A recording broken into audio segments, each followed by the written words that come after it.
Oh, ayan.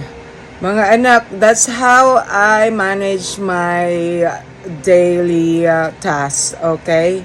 Wala akong sinabi na I work 4 jobs every day, okay? Sinabi ko lang na I have 4 jobs, so it's just a matter of time management.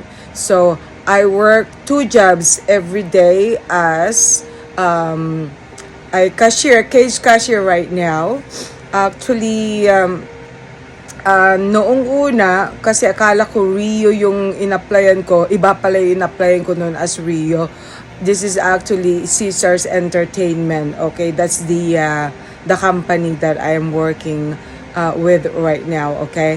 So, noong nagkaroon ako ng first day, which was the training, kasi kailangan iti-train ka, ganun ganyan. Kasi first in the process, mag-audition ka. Wala akong experience as a cashier or a cage cashier, pero I pass, okay? Pagkatapos, ayun, nung naidestino na ako for the first day doon sa Horseshoe, kasi ang Horseshoe is connected with Paris Hotel, 'di ba? So ngayon, they realized na they would put me sa Paris Hotel, which is nandun karugtong lang talaga ng Horseshoe, which is very good kasi your parkingan nandun lang nandun mismo sa Paris parking garage. Kaya I'm so glad para hindi na talaga ako mapapalayo.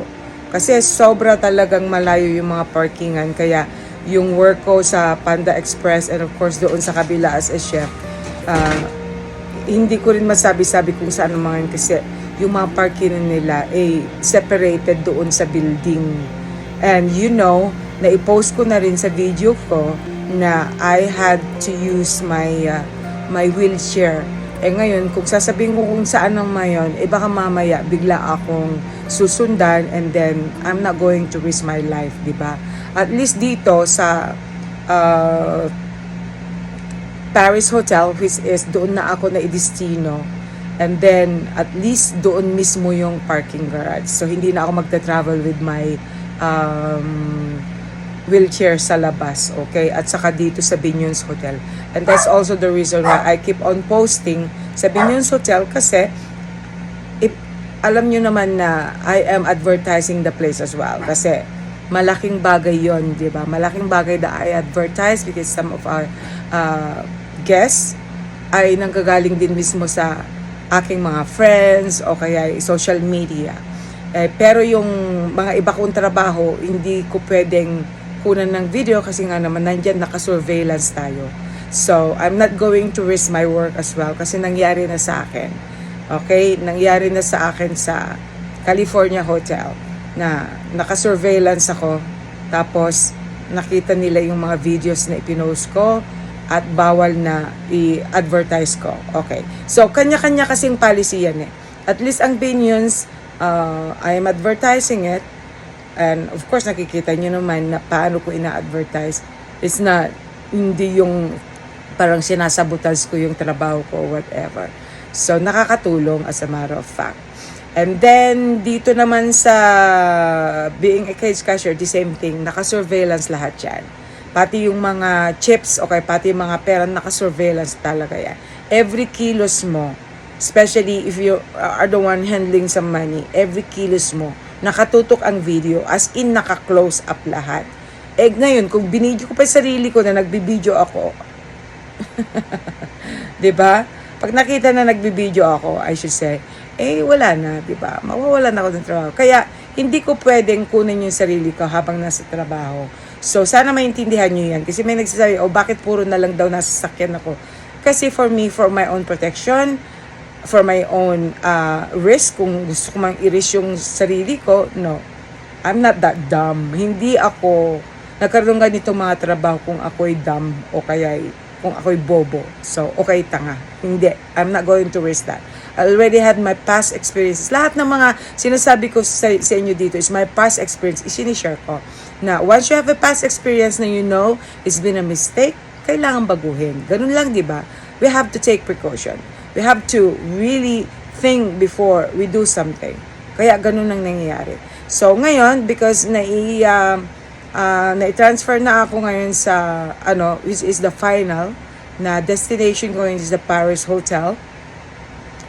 So, doon ako. And that was the reason why I had showed you, my mga anak, na ganun nga. So, ngayon, alam nyo na. So, yung dalawang trabaho ko everyday, nasabi ko na lahat dyan sa description para hindi na ako paulit-ulit na nag-explain. So, the reason why I am putting every time, para yung mga nagtatanong na hindi nila nakita ko mga previous post ko, at least nandyan na lahat. Okay? Kung paano ko na i-manage yung time ko, what are my jobs, 4 jobs, kaso, yung dalawa, which is Monday and Tuesday, yun yung pagiging cashier. After, yung pagiging cashier ko, 7 a.m.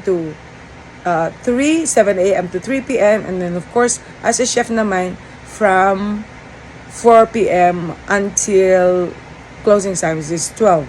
And ganun din yung pagiging managers ko. Okay? Pagiging manager ko with my 2 job as manager din. Okay? So, yun yung sa Panda Express. Okay?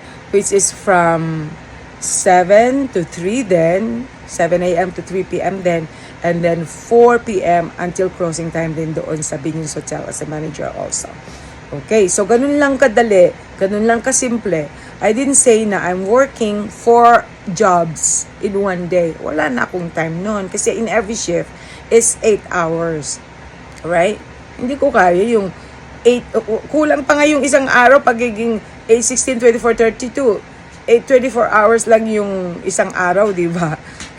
Hindi pwede. Walang 32 hours na job each day.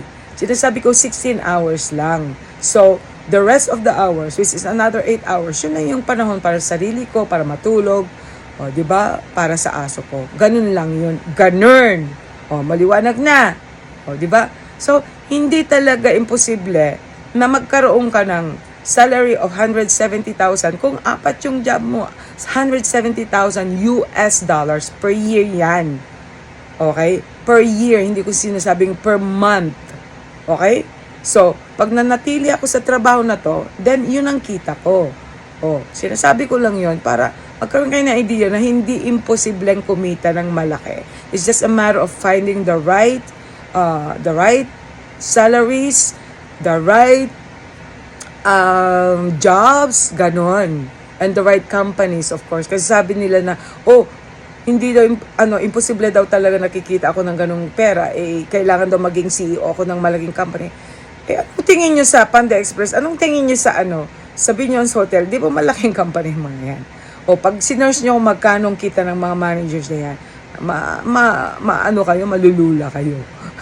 Kung tutuusin, starting salary pa nga lang yun di ba? Later on, pataas ng pataas. In every 6 months or in every 1 year. Pataas ng pataas yan. So, I mean, sinasabi, I'm bragging. Of course, I have to brag. Diba? I have to brag. Kasi nga naman, pinagpapaguran ko to. I am doing everything in order to change my life. At kung kaya kong i-change ang life ko, kaya nyo din. Yun lang ang point. Okay?